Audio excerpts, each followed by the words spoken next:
नमस्कार, बुलेटिनमध्ये स्वागत। बुलेटिनची सुरुवात एका ब्रेकिंग न्यूजने करतोय।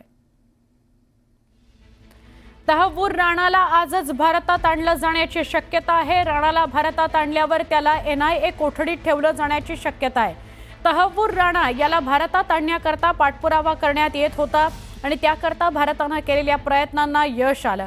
तहव्वूर राणा हा 26/11 हल्ल्याचा मास्टरमाइंड आहे। त्याच्या प्रत्यार्पणाशी संबंधित सगळ्या औपचारिकता भारतीय एजन्सीजनी अमेरिकेसोबत पूर्ण केल्या।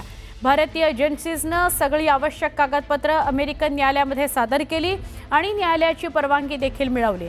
दरम्यान आजच तहव्वूर राणाला भारतात आणलं जाणार असल्याचं सूत्रांकडून सांगण्यात आलं।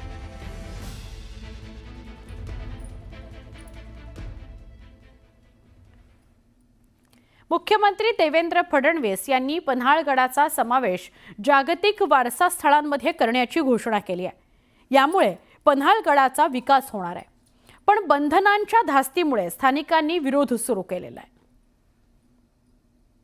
महाराष्ट्रामध्ये महाराजांच्या किल्ल्यापैकी पहिला किल्ला हा पन्हाळगड असेल, जो पूर्णपणे शिवकालीन पुनर्निर्मित होईल। मुख्यमंत्री देवेंद्र फडणवीस यांच्या या वक्तव्याने पन्हाळगडाचा विकास होऊन किल्ल्याचं मजबूतीकरण होण्याची आशा निर्माण झाली। दुसरीकडे पन्हाळावासियांना पाणी पुरवठा करणारी टाकी आणि आकाशवाणीचा टॉवर हटवण्याच्या सूचना युनेस्कोच्या पथकाने दिल्या। त्यामुळे मानवी वस्तीचं काय होणार अशी भीती नागरिकांमध्ये निर्माण झाली। पन्हाळा हा एकमेव असा किल्ला आहे की ज्यावरती 3,500ची मानवी वस्ती।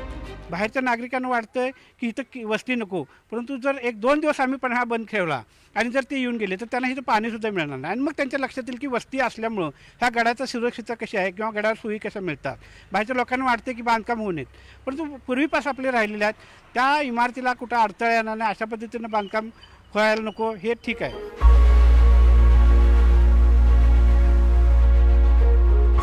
जागतिक वारसा स्थळांच्या यादीत पन्हाळगडाचा समावेश करण्याच्या हालचाली सुरू आहेत। मात्र यामुळे पन्हाळावासियांच्या मनात निर्माण झालेले संभ्रम दूर करण्याची मागणी स्थानिकांनी केली। 1 महिना झाला आम्ही मान्य जिल्हाधिकाऱ्यांच्याकडे किंवा शासनाकडे मागणी करतोय की याबाबत एक मीटिंग घेऊन युनेस्कोचे किंवा जागतिक वारसा स्थळामध्ये समावेश झाल्यानंतर आम्हाला काय नेम लागणार किंवा काय अटी लागणार आहेत याचं आमच्याशी एकदा क्लिअर तुम्ही चर्चा करून याची आम्हाला माहिती द्यावी।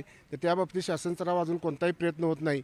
त्यामुळे आम्ही गावकऱ्यांनी सर्व एकमुखी ठरवलेलं आहे की युनेस्कोमध्ये आपला समावेश करण्यासाठी आम्ही पूर्णपणे विरोध करतो। जागतिक वारसा स्थळामुळे पन्हाळ्याचा विकास होईल, मात्र त्यामुळे नागरी वस्तीबाबत कडक नियम लादले जाण्याची भीती निर्माण झाली। आता संभ्रम आणि भीती दूर करण्यासाठी प्रशासनाला वेळ कधी मिळणार असा प्रश्न निर्माण झाला। ज्ञानेश्वर साळोखे, न्यूज 18 लोकमत, कोल्हापूर।